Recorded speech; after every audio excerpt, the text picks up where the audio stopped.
Oke, kita baca lagi Yeskiel pasal 14 ayat 14. Biarpun di tengah-tengahnya berada ketiga orang ini, yaitu Nuh, Daniel, dan Ayub, mereka akan menyelamatkan hanya nyawanya sendiri karena kebenaran mereka. Demikianlah firman Tuhan Allah.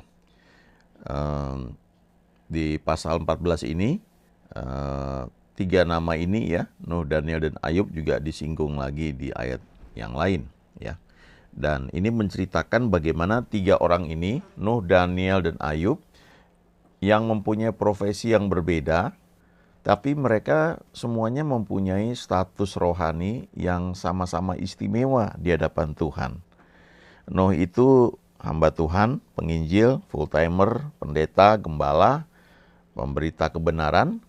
Daniel itu karyawan, orang yang bekerja. Sebagian besar di antara kita adalah orang-orang seperti Daniel, yang setiap Senin sampai Jumat setidaknya harus masuk kantor, isi absen, kemudian dalam setahun hanya dapat jatah cuti, 12 hari kerja, lalu ada hari-hari libur, ya. Tapi selebihnya biasanya jam 8 sampai jam 5, ya. Kalau di Indonesia ada batasan 40 jam per minggu, ya, dalam pekerjaan. Sisanya itu harus dimasukkan uang lembur, kecuali posisinya sudah posisi staff atau manajer ya, kepala bagian, maka gajinya juga udah beda ya.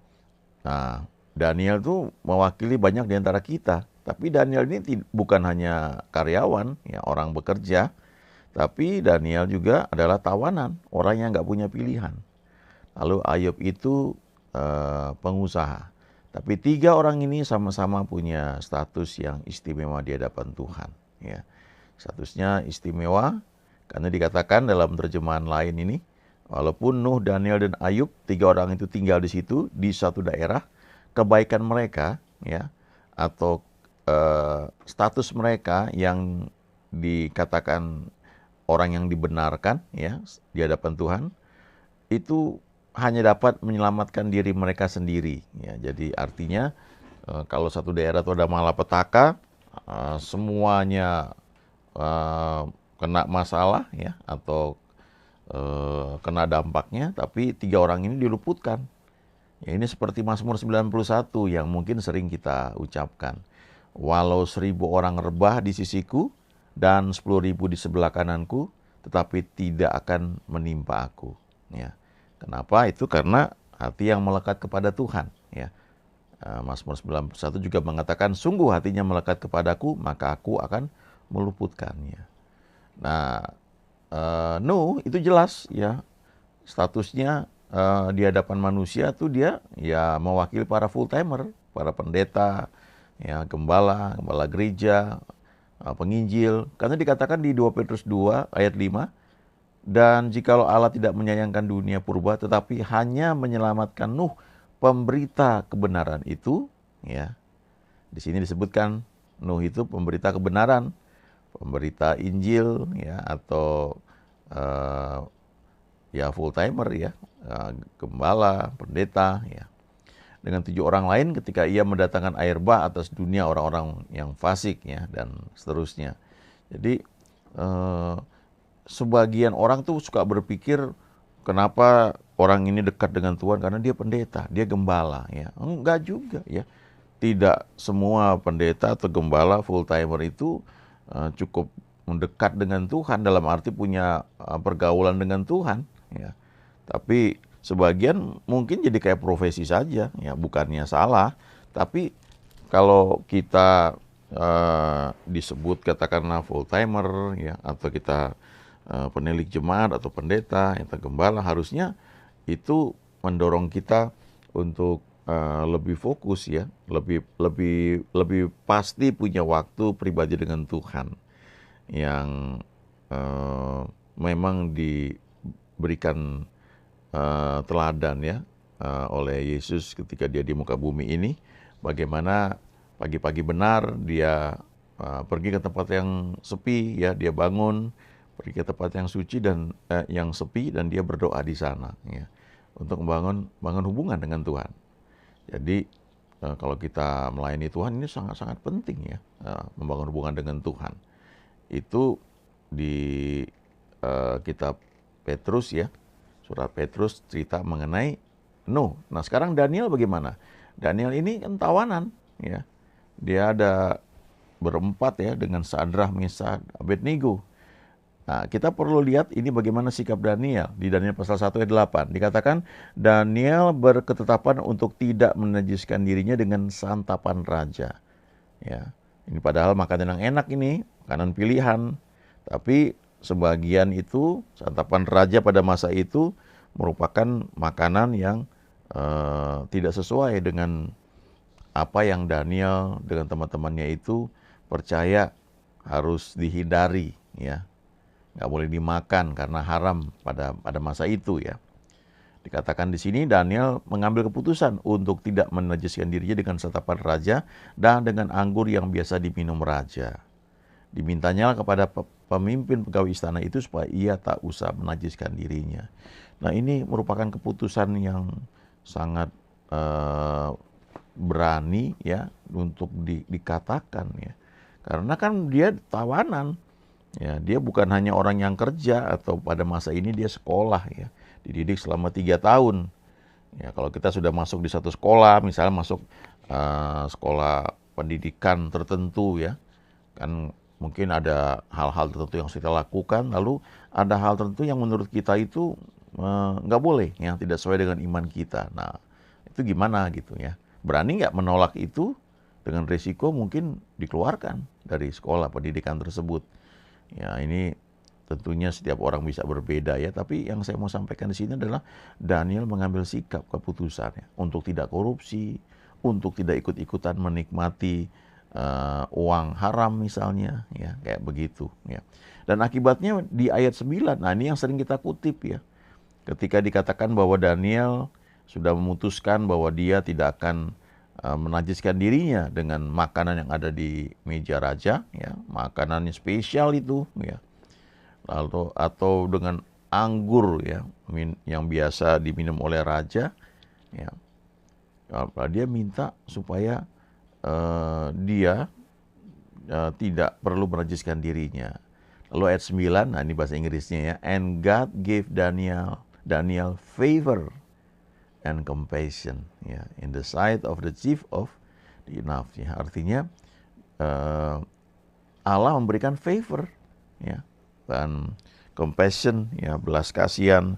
Jadi kalau kita baca ini konteksnya ketika kita memutuskan untuk hidup benar, kita nggak mau merokok misalnya ya, kita nggak mau ikut-ikutan dugem ya misalnya kayak begitu, maka walaupun atasan kita, tempat kita bekerja itu bukan orang Kristen, ya dia bisa mengerti, bisa memahami itu. Saya punya teman yang cerita bagaimana ketika membuat perhitungan ya, proyek, lalu diajak ke klub malam gitu ya, ada dugem ya di situ. Terus ketika itu bosnya juga ngajak, ayo kita ini dulu nanti gampang lah ini ya. Nah, temen ini menghindar ya. Nggak apa-apa Pak, saya nanti hitung di rumah aja ya, saya harus kerjakan ini. Dia menghindar, dia nggak mau ya.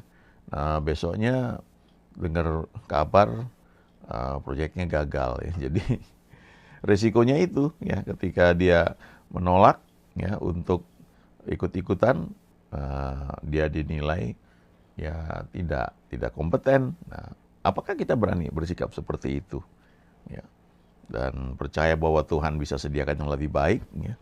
Nah, ini hal-hal yang mungkin sangat relevan ya, berhubungan di dunia nyata, dalam dunia pekerjaan.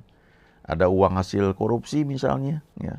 Berani nggak menolak itu? Atau ikut-ikutan menikmati juga ya, sehingga jadi bungkem ya. Sebenarnya Daniel ini kan ya maksudnya nggak perlu kita, ada sih orang-orang yang berani menyuarakan dengan terang-terangan ya, vokal ya, frontal, dan tentu ada akibatnya juga ya.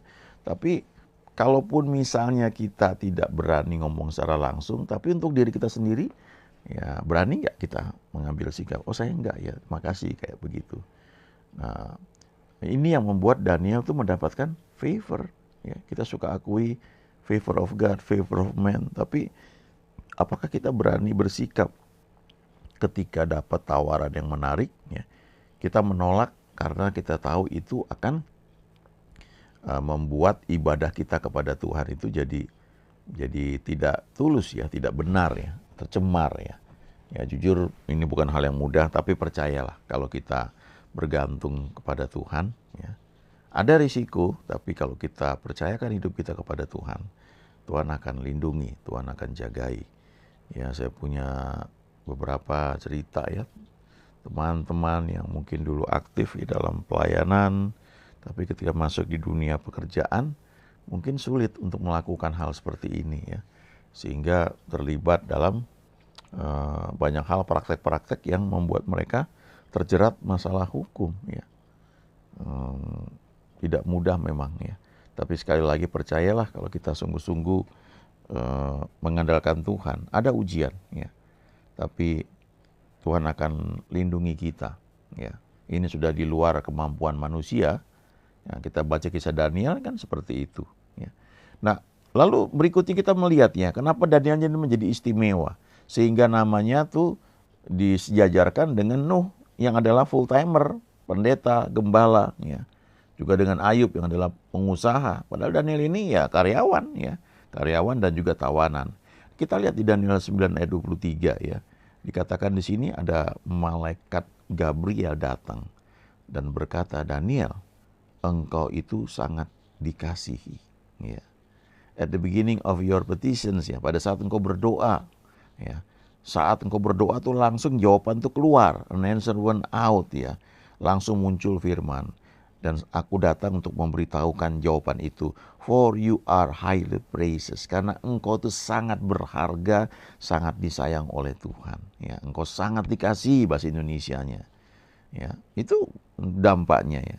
Lalu di Daniel 10 ayat 11, yang terjemahan bahasa Inggris, ya, American Standard Version, and he said unto me, O Daniel, thou man greatly beloved, ya. Dan malaikat ini berkata kepada Daniel, oh Daniel, engkau sangat dikasihi, engkau kekasih yang sangat disayang oleh Tuhan, gitu, ya. Engkau begitu berharga di mata Tuhan, ya. Ini Daniel pasal 9, pasal 10. Ini usianya sudah, kalau diikuti kronologisnya, ya, di Daniel pasal 6 itu, ketika Daniel itu dihadapkan pada pilihan untuk tidak menyembah Tuhan selama 30 hari, ya, atau memutuskan tetap menyembah Tuhan, tapi risikonya dilempar ke gua singa, ya. Itu umur Daniel sudah 90, ada yang bilang 100 tahun. Jadi dia konsisten itu 3 kali sehari memuji menyembah Tuhan. Nah, bagi teman-teman yang setia bangun pagi berdoa, coba, ya, berapa lama setia, konsisten dilakukan. Ya, Daniel 3 kali sehari, dan itu selama 70 tahun lebih, ya. Mungkin Pak sampai di sini sudah 80 tahun lebih, ya, dia konsisten melakukan hal itu. Sehingga malaikat Tuhan bilang, Daniel, kamu tuh sangat dikasihi. Jadi dia spesial. Ini walaupun dia bekerja, dia nggak bangun gereja, dia nggak punya jemaat yang mungkin seperti para pendeta lainnya, ya. Tapi di mata Tuhan dia sangat dikasihi, ya. Itu calling dia di situ, panggilan dia di situ, ya. Jadi orang yang disekolahkan, belajar, tawanan pada masa itu, tapi juga orang yang kerja, tapi toh status dia di hadapan Tuhan, dia disebut sebagai orang yang sangat dikasihi, ya. Setidaknya ada 3 ayat, ya, di Daniel pasal 9 tadi, lalu pasal 10 yang baru kita baca, lalu pasal 10 juga di ayat 19. Ya, ini malaikat Tuhan bilang, he said, ya, don't be afraid, you who are treasured by God, ya. Ya, malaikat Tuhan ini bilang, jangan takut, kamu ini sangat berharga di mata Tuhan, ya. Engkau itu istimewa di hadapan Tuhan, ya. Makanya dia masuk di antara 3 nama itu, Nuh, Daniel, dan Ayub. Sehingga dikatakan di Yeskiel pasal 14 itu, kalau ada malapetaka menimpa satu daerah, ya, lalu ada 3 orang ini yang istimewa, Nuh, Daniel, dan Ayub, 3 orang ini akan selamat, diluputkan. Karena mereka itu dalam pandangan Tuhan itu orang yang hidupnya benar, ya. Pada masa itu ada standar yang memang mereka lakukan dengan setia, ya. Dan Tuhan menilai itu menjadi hal yang sangat baik, ya, di mata Dia. Nah, bagaimana dengan kita, ya? Kalau kita status mahasiswa, ya, atau dalam pendidikan misalnya, atau kita bekerja, ada training dari kantor, lalu apakah kita juga orang yang tetap menjaga hubungan baik kita dengan Tuhan begitu rupa, ya. Kita mungkin bisa ditertawakan karena kita punya iman, ya, sikap iman yang orang anggap remeh, ya. Bagaimana kita bersikap sehingga kita akhirnya memang menyadari, ya, ucapan malaikat yang diberikan kepada Daniel itu, ya. Ini dalam terjemahan lain ini, ya. Sama pasal 10 ayat 19. Don't be afraid, ya, jangan takut, ya, katanya. For you are very precious to God, ya. Karena engkau tuh sangat berharga di mata Tuhan. Engkau tuh biji mata Allah, ya. Pernah renungkan itu? Kalau kita baca di Daniel pasal 6, ya, waktu itu Daniel memutuskan untuk tetap menyembah Tuhan, ya, walaupun resikonya dilempar ke gua singa. Lalu Raja Darius, ini raja agamanya beda, kepercayaannya nggak sama dengan Daniel, tapi dia bisa bilang, Daniel, Allahmu yang kau sembah dengan tekun, biarlah dia yang menyelamatkan engkau, ya. Dan akhirnya Daniel ini, ya, dikenal sebagai orang yang memang menyembah Tuhan dengan tekun. Dan itu membuat Raja Darius mengeluarkan peraturan supaya di seluruh kerajaannya orang harus takut dan menyembah Allahnya Daniel, ya. Sekali lagi dia bukan full timer, ya, bukan pendeta. Nah, kalau Nuh memang dia hamba Tuhan, ya, dia pemberita kebenaran, dia bangun bahtera tapi dia sambil khotbah, ya. Dia bawa kakeknya Metusala dan dia bilang, lihat nih kakek gua nih, kalau dia meninggal maka air bah itu akan datang. Nuh ini bukan hanya pendeta, gembala atau full timer, tapi dia orang yang berjalan bersama Tuhan. Ya, Noah, ya, Nuh itu walk with God. Artinya dia berjalan bersama Tuhan. Hand in hand, ya. Dia bercakap-cakap dengan Tuhan. Dalam bahasa Indonesia dia bergaul dengan Tuhan. Kalau kita melayani Tuhan, apakah kita hanya berdiri di mimbar, jadi WL, main musik atau khotbah? Tapi di sisi lain, apakah kita berjalan bersama Tuhan? Ya, kita punya persekutuan dengan Tuhan begitu rupa. Nah, itu bisa kita lakukan dalam banyak hal. Ya, kalau Daniel kan 3 kali sehari menyembah Tuhan. Tapi kalau belajar dari Daud misalnya, di Mazmur 5 ayat 4, dikatakan Tuhan, pada waktu pagi engkau mendengar seruanku, pada waktu pagi aku mengatur persembahan bagimu, dan aku menunggu-nunggu, ya. Menantikan firman-Nya, menantikan satu persekutuan dengan Tuhan. Dan ini rutin dilakukan. Yesus juga melakukan hal yang sama. Di Markus 1 ayat 35 dikatakan, pagi-pagi benar, waktu hari masih gelap, ia bangun dan pergi keluar, ya. Ia pergi ke tempat yang sunyi dan berdoa di sana. Nah, ini satu sikap yang memang sudah menjadi bagian kehidupan Yesus ketika di muka bumi ini. Ya, dia tunjukkan pentingnya membangun hubungan dengan Bapa. Ya, itu bukan acting, ya, atau bukan pencitraan, tapi memang itu satu gaya hidup, satu kebutuhan yang memang dia lakukan secara rutin, ya. Dia perlu untuk bersekutu dengan Bapaknya. Nah, Daud juga begitu. Kenapa dia menjadi orang yang berkenan kepada Tuhan, walaupun hidupnya nggak sempurna, ya.